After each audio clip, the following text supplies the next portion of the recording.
Boa noite, meus irmãos. Sejam todos muito bem-vindos a mais uma live de estudo bíblico aqui da comunidade Jeová Nissi. Temos nos encontrado nas segundas-feiras a fim de falar sobre as Escrituras, a fim de aprendermos juntos e, principalmente, acima de tudo, nortear e incentivar a sua vida de estudo bíblico, a sua vida de busca pela palavra de Deus. Mais uma vez eu estou aqui com o meu amigo Leonardo Biondo. Muito boa noite a todos, boa noite meus queridos que acompanham a live. Que Deus possa abençoar todos vocês. Estamos aqui mais uma vez para ajudar aí os irmãos, né, nessa empreitada de crescer no conhecimento e na graça de Deus. Amém. Estamos em uma jornada aí por panoramas bíblicos. Começamos em Atos, Romanos já, né? Aham. Não fizemos de Atos, nós começamos em Romanos, começamos nas cartas de Paulo, na verdade. Isso. Começando pelas cartas de Paulo em Romanos, terminamos as cartas de Paulo. Estamos agora tratando, e hoje, né, trataremos de 1 Pedro E e segunda Pedro. 2 Pedro. Isso aí. Estamos nessas cartas, nesse conjunto de cartas que foram escritas por autores que não foram Paulo, ou Sim. que são a minoria dentro do Novo Testamento, né? E eu quero te incentivar, então, a chamar a sua família pro sofá, onde você estiver nos assistindo agora, pega o seu chazinho, pega o seu café, se tiver pão de queijo, coloca para assar, faça desse momento, na sua segunda-feira, às 20 horas, um momento especial, junto a nós, para que juntos nós possamos construir uma fé, é até redundante falar isso, mas uma fé cheia de fidelidade. É. Uma fé fiel à sua doutrina, né? Só lembrando que a gente está falando de panorama bíblico e a gente, na verdade, a gente já está quase finalizando a Bíblia inteira, né? Porque a gente fazia o estudo de forma presencial anteriormente e depois a gente começou a fazer dessa forma Online. virtual, online, né? E a gente online começou nas cartas de Paulo já, mas a gente já vem desde o início lá de Gênesis e agora a gente, Exatamente. para a glória de Deus, vai conseguir concluir, né, o panorama total Panorama bíblico. da Bíblia. Muito bom. Meu irmão, feche seus olhos por alguns segundinhos, vamos fazer uma oração. Espírito Santo, muito obrigado por esse Sim, momento meu de Deus. estudo. Eu te agradeço porque o Senhor tem cuidado de cada Muito obrigado, família Pai, que por essa está nos oportunidade. assistindo. Eu quero te pedir, Pai, para que o Senhor nos dê capacidade de compreender coisas tão complexas, tão Em nome de profundas, Jesus. tanta profundidade que há nesses textos, Pai, e nossa mente é tão pequenininha, somos tão limitados. Por isso queremos te pedir, Pai, que o Senhor possa nos alcançar cada pessoa em casa Sim, Jesus. com uma abundante graça, Pai, Em nome para que de possamos Jesus. alcançar a compreensão daquilo que sem o Espírito não somos capazes de alcançar. Sim. Nós te agradecemos em nome de Muito Jesus. obrigado, Pai. Amém. Amém. Amém. Quer falar alguma coisa, Léo? Não, pode continuar. Vamos começar então. Abra sua Bíblia conosco em 1 Pedro. Você já pode deixá-la. São duas cartas, né? Breves, rápidas, 1 e 2 Pedro. 1 Pedro foi uma carta escrita entre 62 a 64 depois de Cristo. Nós estamos falando de um período anterior à perseguição de Nero. Nero, que foi um imperador romano maníaco, né? Ele foi maníaco. Um episódio, por exemplo, curioso do reinado de Nero foi quando ele, em um ápice de loucura, ele incendeia Roma. Foi um incêndio que, se eu não me engano, foi por volta de 64 depois de Cristo, 62 depois de Cristo, algo assim. E sendo culpado pelo incêndio, que foi devastador em Roma, ele culpa os cristãos, que já era um povo perseguido por sua vez. Ele culpa os cristãos, então, porque ele acaba jogando nas costas de quem não teria voz para se defender. Então ele era um maníaco. Existem diversas coisas que você pode pesquisar a respeito de Nero. Até tem aquela... Se você é mais das antigas, tinha um software para computador Para gravar que CD. você gravava CD, que era Nero. É. E se você lembra disso, você vai lembrar que o ícone era um foguinho. Era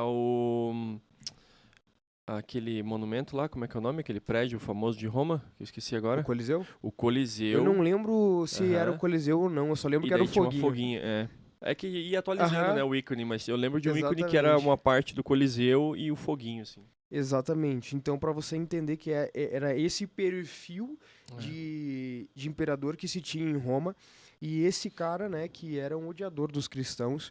Então, 1 Pedro é escrita aí em 62, 64 depois de Cristo, pouco antes da perseguição. E quando a gente vai 2 a 4 anos para frente, nós temos então, pouco antes da morte de Pedro, o escrito de 2 Pedro, Uhum. e aí nós estamos falando, né, de um Pedro quase entregue ao martírio. Né? Nós estamos falando de um Pedro quase entregue ao martírio em Roma também, assim como Paulo foi martirizado por amor e por fidelidade ao evangelho. Essa carta de 1ª e 2ª Pedro foi escrita para os cristãos judeus e gentios da Ásia Menor sob perseguição. Para você se localizar um pouco melhor, a Ásia Menor hoje é onde se encontra a região da Turquia, né? Toda aquela região de terra ali, e você vai perceber no mapa que Roma fica distante, né?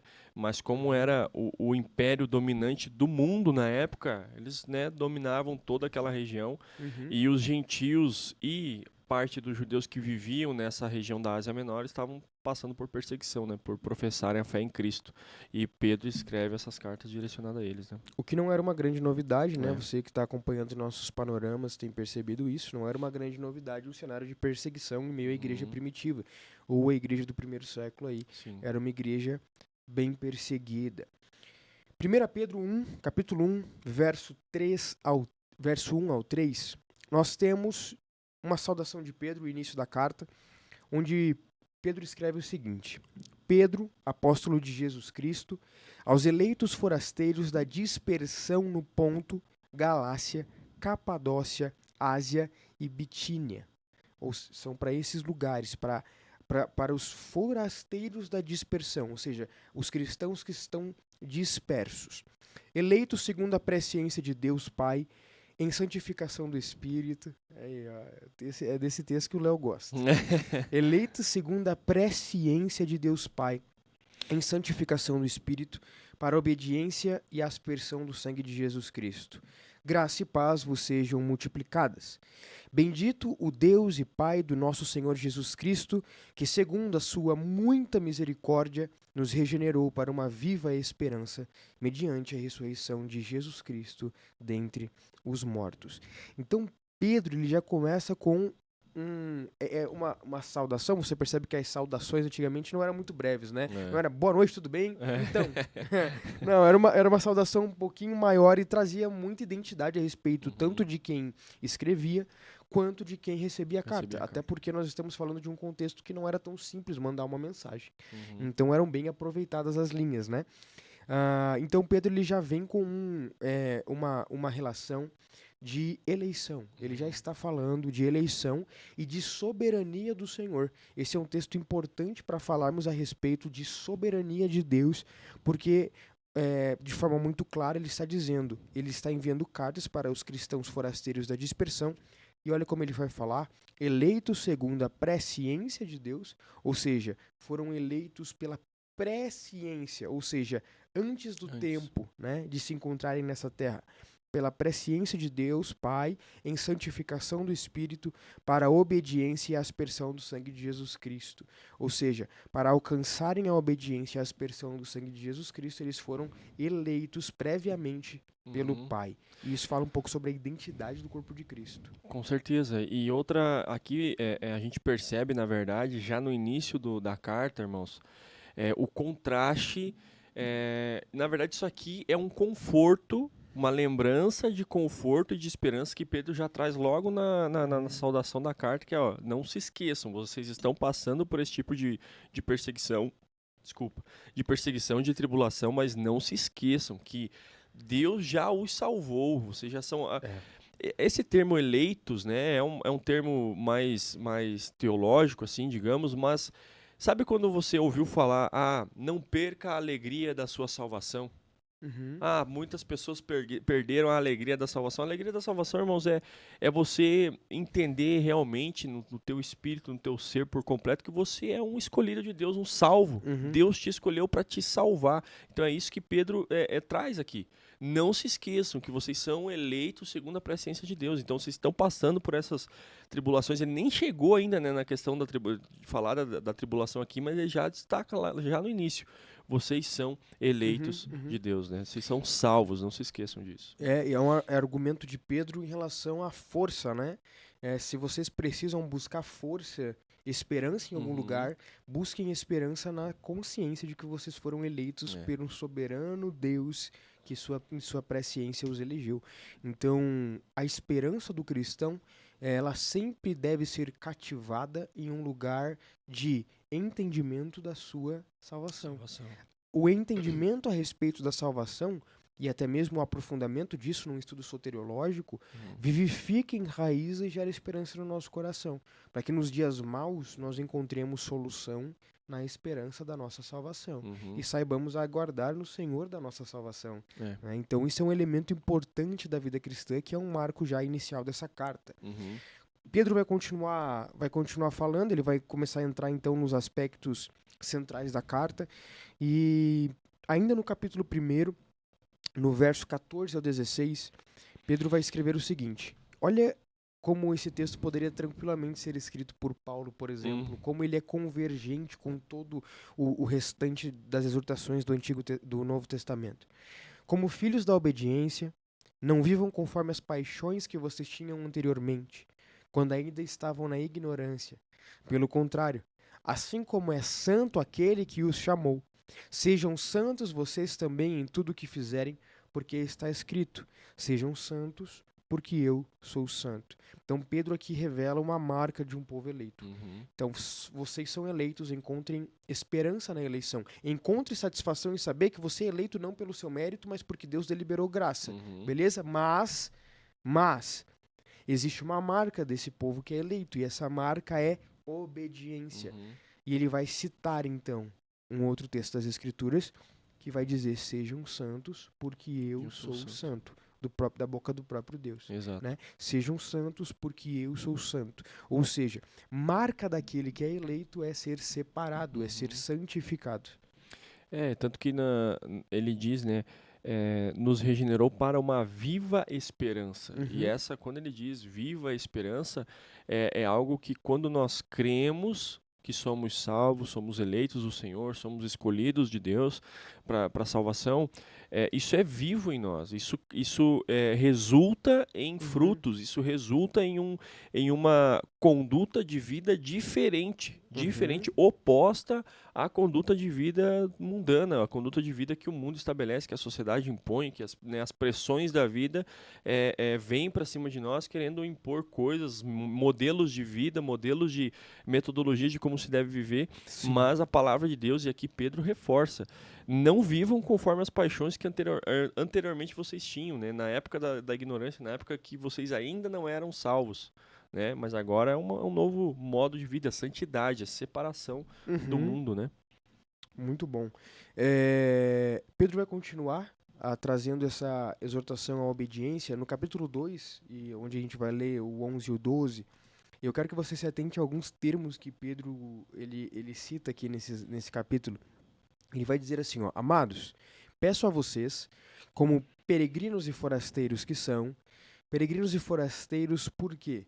Porque eram cristãos da diáspora. Então, não é só uma citação, vamos dizer assim, transcendental, porque somos cristãos de outro mundo, de outro reino. Não nesse sentido, simplesmente. Mas porque, de fato, eram forasteiros, peregrinos, estavam fora de sua terra de forma literal nesse mundo, né? Estavam longe do seu povo. Então, como peregrinos e forasteiros que vocês são, que se abstenham das paixões carnais, que fazem guerra contra a alma, tendo conduta exemplar no meio dos gentios. Ou seja, vocês não estão no meio do povo de vocês, que já deveria ser exemplar ali. Sim. Agora, vocês são forasteiros e estão em meio a um outro povo. O que Pedro está dizendo é: vocês são o Cristo que eles veem.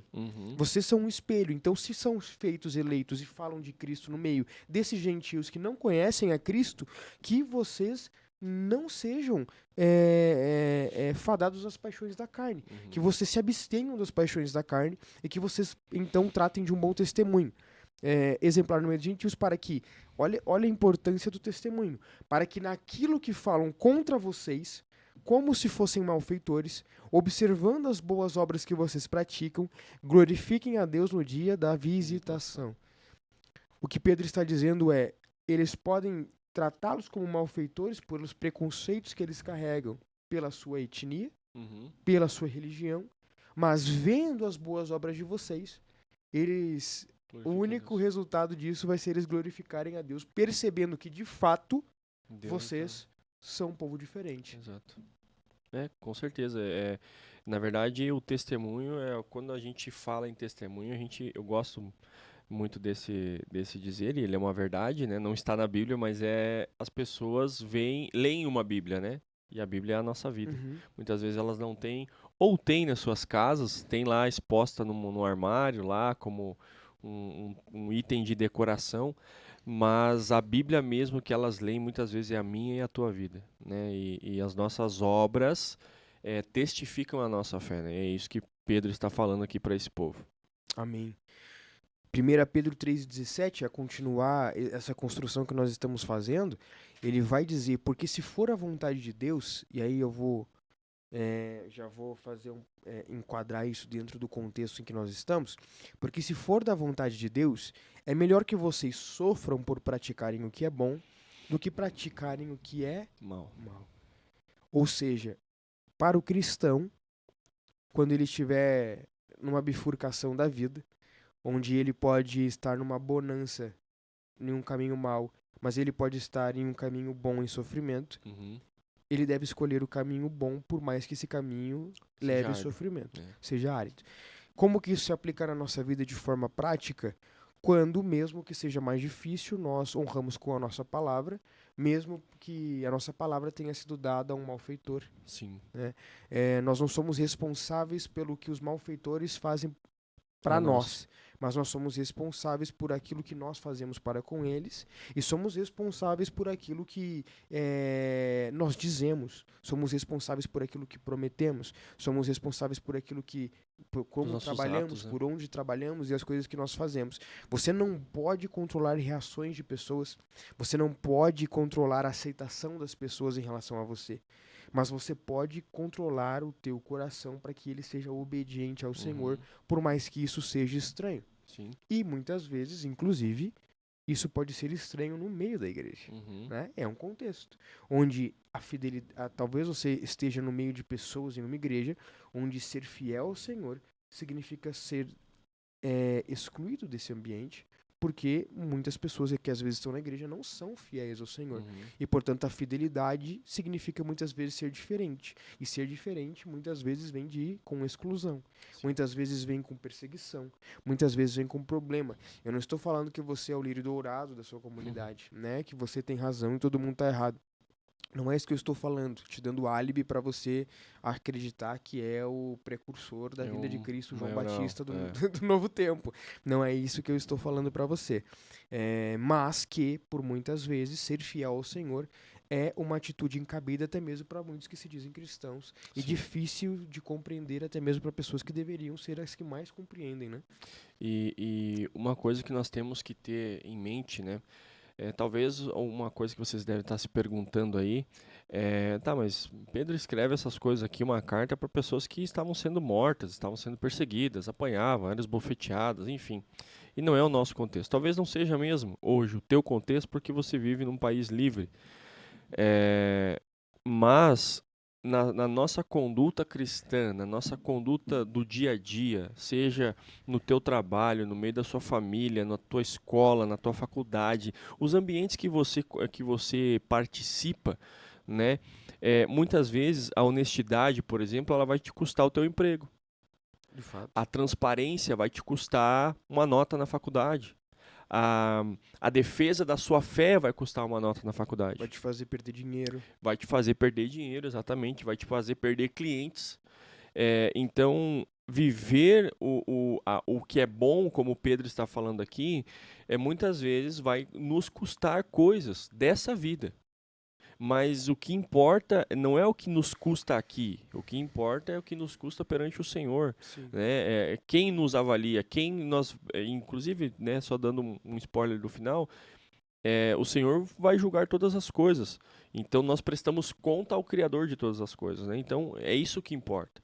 E outra coisa, né, se Deus, como Pedro já lá no início falando, né, quem te chamou, quem te elegeu, quem te salvou é o Criador de tudo. Então, nós passar por esses sofrimentos, eu não lembro qual é o versículo agora que ele cita, é uma bênção de Deus passar por provações. É bênção de Deus. Muitas vezes não entendemos, muitas vezes a gente se vê numa sinuca de bico, não vemos saída, não vemos solução, mas nós temos que Uhum. crer, entender qual é a nossa viva esperança.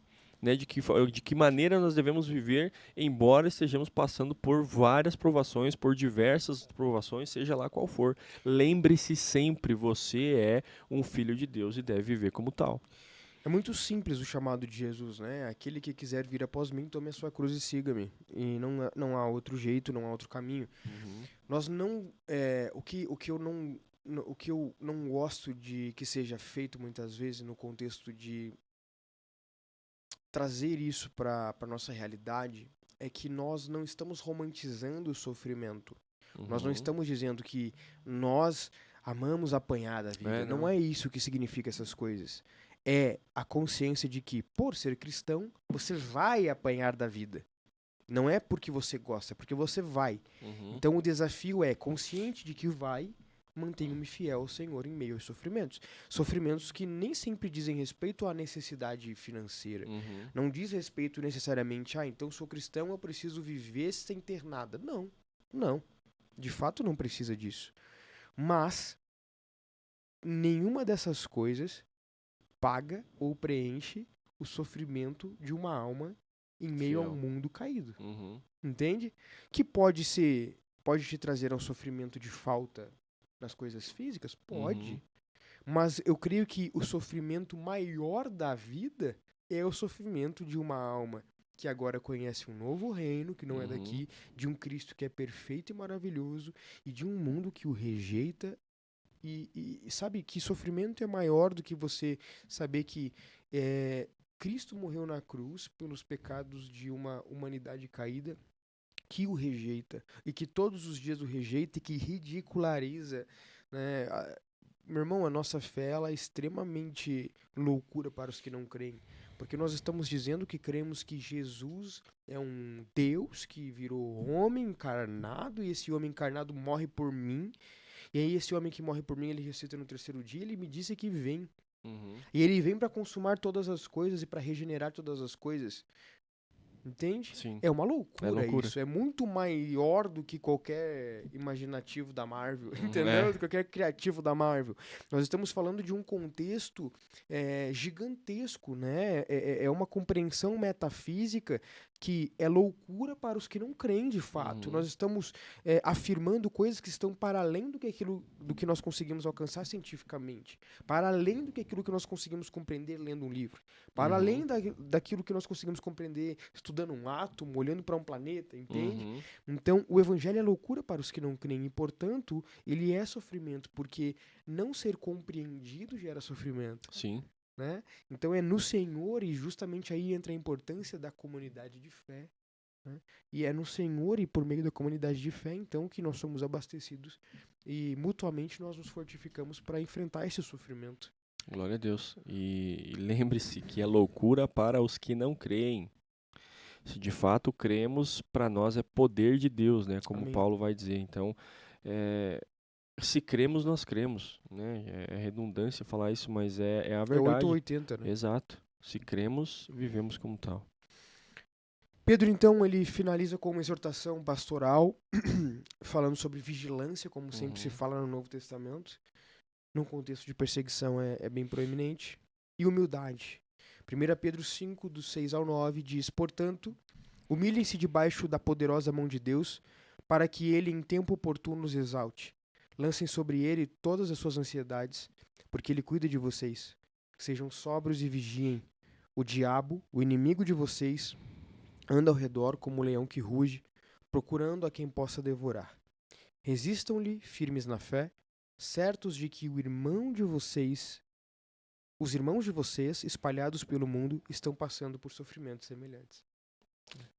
Existiam nesse contexto cristãos ricos, pobres, uhum. cristãos gentios e judeus, cristãos de todos os lugares, cara. Mas em todos encontravam sofrimento.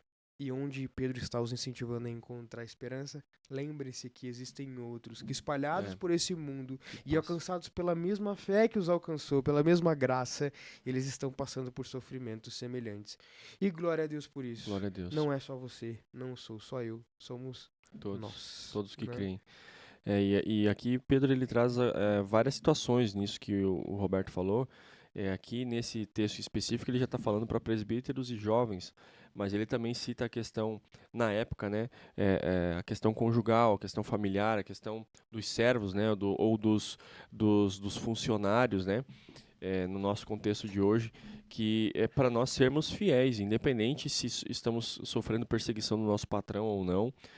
Devemos ser fiéis porque é dessa forma, sendo fiel, sendo demonstrando amor, né, demonstrando, retribuindo o mal com o bem, é que o amor de Deus pode alcançar, inclusive, o coração dessas pessoas, né? Então devemos ser é, é, fiéis em todo o tempo, fiéis em qualquer contexto, né? Seja na tua família, seja no teu trabalho ou onde você convive, né?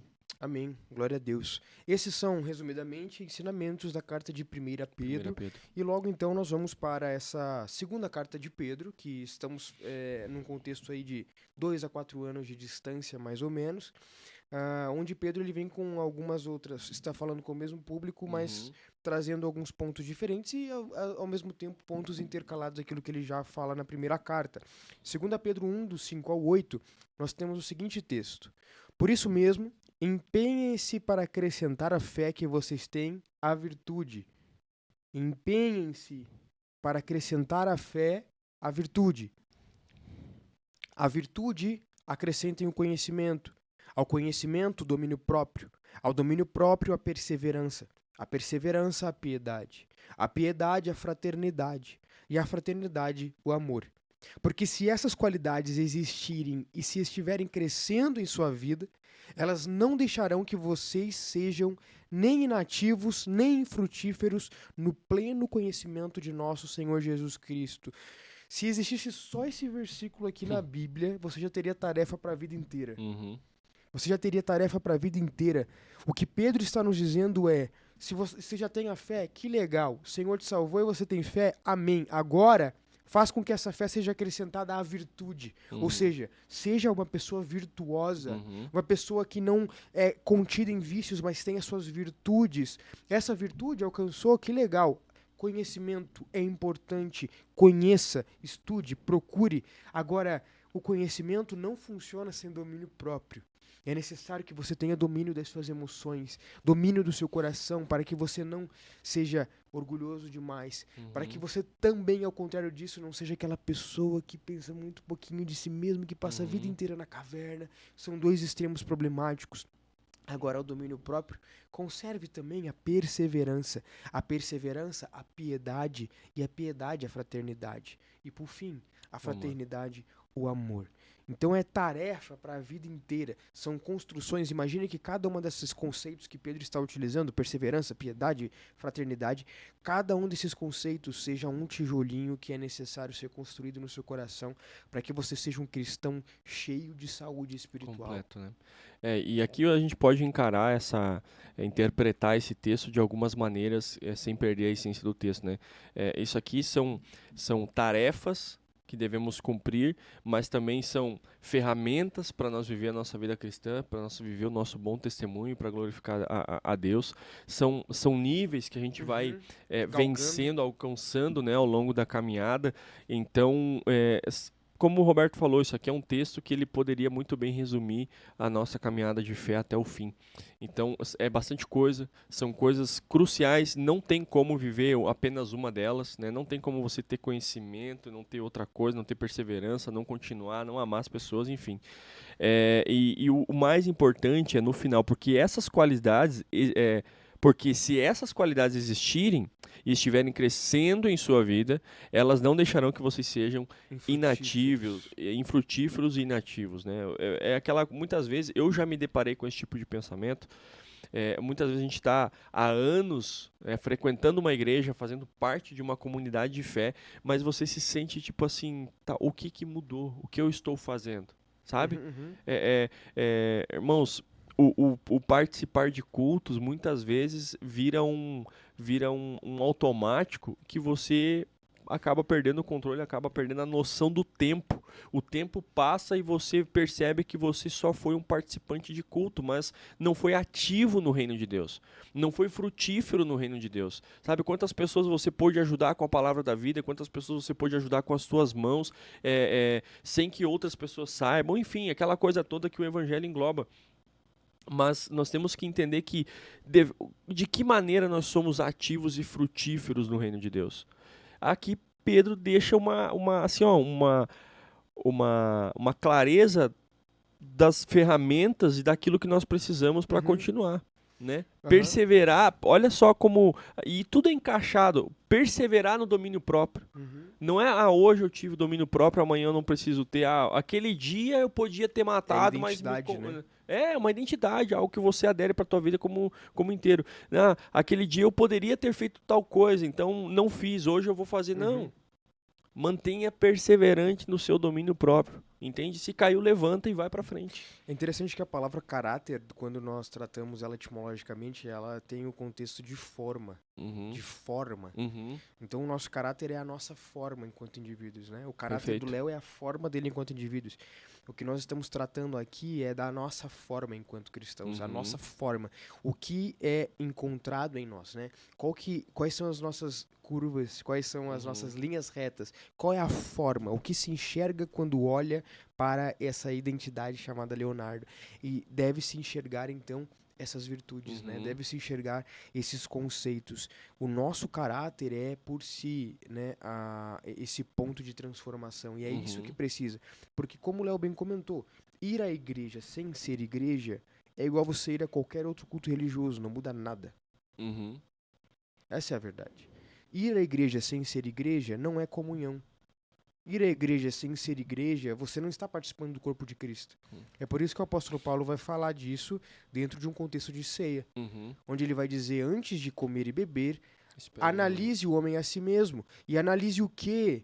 Vê se sou parte do corpo de Cristo. É isso que Paulo está falando. Então, sou parte desse corpo, partilho desse corpo, né? Eu estou tendo comunhão com os meus irmãos ou eu estou comendo pão? Ou eu estou bebendo um vinho porque tem um sabor legal, né? Então, o próprio contexto de ceia é resumidamente isso. É essa lembrança de que ir à igreja sem ser igreja não faz sentido nenhum, não muda nada. 2 Pedro 1, 10 e 11, Pedro vai continuar dizendo. E esse texto, já complementando o que nós acabamos de ler, ele já quebra aquela premissa de que, se eu sou eleito, então eu vou cruzar meus braços e passar a vida aqui... Só esperar. Frio e calculista, olhando para o horizonte, só esperar. Não, pelo contrário, o salvo frutifica e não é inativo. E olha o que Pedro vai dizer.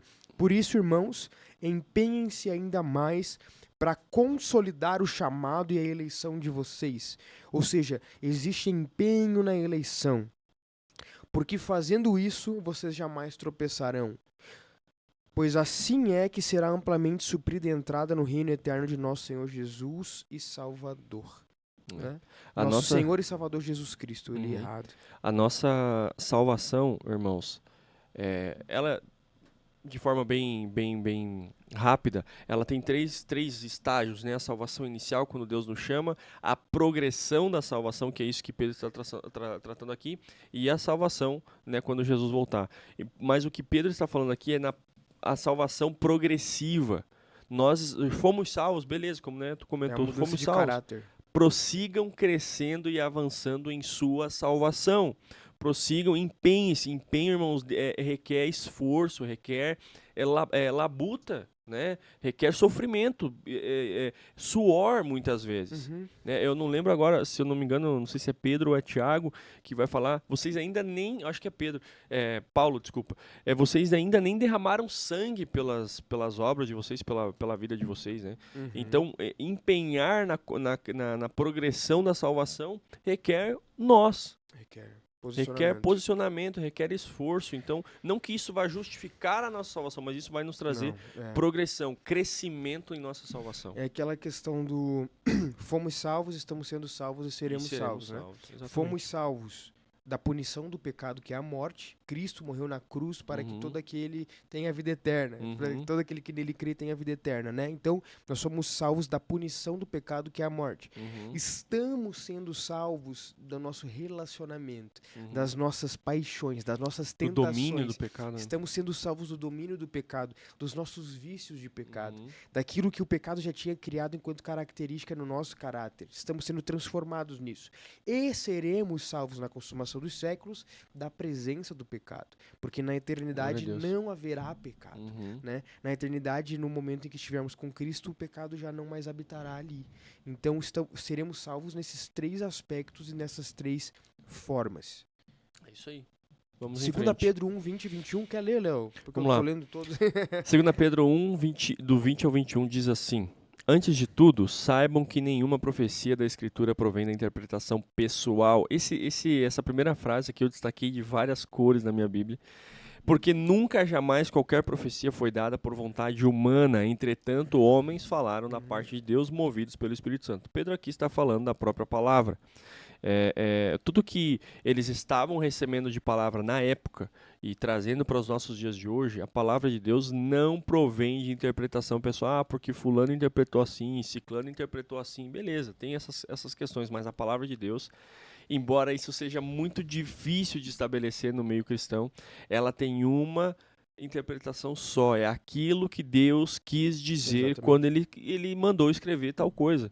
Né? Então, não é coisa que vem de nós, não é uma palavra que vem do ser humano, é algo do Senhor, que pessoas, homens inspirados e guiados pelo Espírito Santo escreveram. Né? Sabe um argumento que... A palavra bem certa e bem redonda para encaixar nesse lugar é um argumento muito burro, muito ignorante, muito tolo e vazio. Sabe aquelas pessoas que dizem assim, ó: eu não gosto de estudar teologia, eu gosto só de ler a Bíblia ali, tá bom. Sabe? Esse tipo de gente. Não, eu leio a Bíblia ali, mas eu não estudo. Qual é o problema disso? O problema disso é que quando você lê a Bíblia, e você lê a Bíblia honestamente para entender, você está fazendo teologia. Se o que está sendo dito aqui existe só um jeito de interpretar as Escrituras. Ou seja, a interpretação da revelação do Senhor não vem da minha compreensão pessoal. É por isso que eu estudo, para que a minha compreensão pessoal possa ser comparada e então convertida à realidade e à verdade, quando necessário. Quando já não é compatível, então eu preciso mudar de pensamento. Algumas coisas são mais fáceis. Eu já entendia dessa forma. Outras coisas não, eu preciso mudar de pensamento para que ele seja equivalente à verdade. Portanto, como que eu leio a Bíblia buscando a verdade sem se preocupar com a interpretação verdadeira daquilo que está sendo dito? E aí que entra contexto histórico, pensamento histórico, contexto cultural, etimologia, exegese, hermenêutica. Por muitas vezes você não vai nas camadas mais profundas da cebola, mas existe o mínimo aceitável para a compreensão, para a busca de um cristão, né, a respeito de um assunto, né? Você só tem opinião a respeito de um assunto se você conhece sobre o que você está falando. Senão não é opinião, é reprodução, de algo que você ouviu. E o que Pedro está fazendo aqui exatamente é uma reprodução da palavra de Deus. Trazendo para a aplicação prática, nós temos que entender que a palavra de Deus, e o que Pedro está falando aqui as Escrituras Sagradas são suficientes. Tu falou sobre contextos, né, históricos, de etimologia, de cultura e tudo mais. Irmãos, a palavra de Deus, ela é tão suficiente, tão eficaz, que passam-se culturas, passam-se milênios, séculos, culturas, raças e tudo mais, mas a essência da palavra, quando aplicada na vida de qualquer ser humano, seja ele um índio, seja ele um japonês, seja ele um brasileiro, seja ele um americano, um europeu, seja qual for a raça e etimologia, a essência da palavra vai cumprir a mesma coisa. A verdade é a mesma para todos. Então, ela é suficiente. Nós não precisamos de mais nada de entendimento além da palavra de Deus. Sabe o que nós precisamos por exemplo, quando nós pegamos livros e outras falas ou interpretações, isso deve servir como ferramenta de auxílio para entender a verdade da Bíblia e não convergir a Bíblia a essas interpretações. Como existem seitas cristãs que promovem, e tem livros que estão junto à Bíblia no mesmo patamar de revelação. Exato. Né? Esse é o grande problema que a gente vai entrar, né? Mas, enfim, conversa para outro momento. Mas, enfim, a Bíblia é suficientemente é uma revelação inspirada como fundamento de fé, inspirada pelo Senhor. Portanto, leia a Bíblia sendo transformado por ela e não tentando adaptar as Escrituras àquilo que você já pensava previamente. Permita-se ser um livro branco e aberto para o Espírito Santo escrever a doutrina das Escrituras no seu coração e a compreensão. Amém. 2 Pedro 2, 1 e 2 diz: assim como no meio do povo surgiram falsos profetas, também haverá entre vocês falsos mestres, os quais introduzirão dissimuladamente heresias destruidoras, até ao ponto de regenerarem o soberano que os resgatou. Trazendo sobre si mesmos... Renegarem, o soberano que os resgatou. Trazendo sobre si mesmos repentina destruição. Muitos seguirão as práticas libertinas desses falsos mestres, e por causa delas será difamado o caminho da verdade. Então olha como é uma construção. Eu sou um cristão apático a conhecer a verdade, não busco compreender a verdade, a Bíblia, enquanto uma verdade que é absoluta e não uma opinião minha. Né? Então eu não sei diferenciar o que é uma interpretação verdadeira do que é uma interpretação mentirosa. Logo, meu coração, minha família e a minha comunidade são um prato cheio para um falso mestre vir e ministrar um novo entendimento, liberar uma nova gnose sobre a nossa comunidade, fazer com que uma heresia ganhe forma. Por quê? Porque se eu não sei o que é verdade, qualquer coisa com aparência de verdade pode ser aceita por mim. E esse é um perigo. É só falar no final, isso é verdade, né? Que daí a gente já acredita que... Aquela teoria, né? Só você falar alguma coisa com convicção que as pessoas acreditam. Com eloquência e bem falado que as pessoas acreditam. Se você não sabe do que está falando, qualquer coisa que seja falado com eloquência e disser no final que foi feito um estudo em Cambridge, que ninguém sabe de onde foi esse estudo. Pronto. Estão fazendo um estudo que prova, tá, mas, né? Se você não conhece a realidade, você não conhece a verdade, logo qualquer coisa pode tomar lugar de verdade no seu coração. E isso é um perigo para um cristão, né? Com certeza. Vamos adiante? A certeza da volta de Cristo e a esperança final? Pedro finaliza, e assim nós finalizaremos o nosso estudo de 1 e 2 Pedro, onde Pedro vai dizer o seguinte, 2 Pedro 3, 9 ao 11. O Senhor não demora em cumprir a sua promessa, como alguns a julgam demorada. Pelo contrário, ele é paciente com vocês, não querendo que nenhum pereça, mas que todos cheguem ao arrependimento. Porém, o dia do Senhor virá como ladrão. Naquele dia os céus passarão com um grande estrondo e os elementos ardendo se dissolverão. Também a terra e as obras que nela existem serão atingidas. Visto que todas essas coisas hão de ser assim desfeitas, que tipo de pessoas é necessário que vocês sejam, vivendo uma vida de santidade e piedade? E mais pra frente um pouquinho ele diz: por essa razão, amados, enquanto esperam estas coisas, empenhem-se para que Deus os encontre em paz, sem mácula e irrepreensíveis.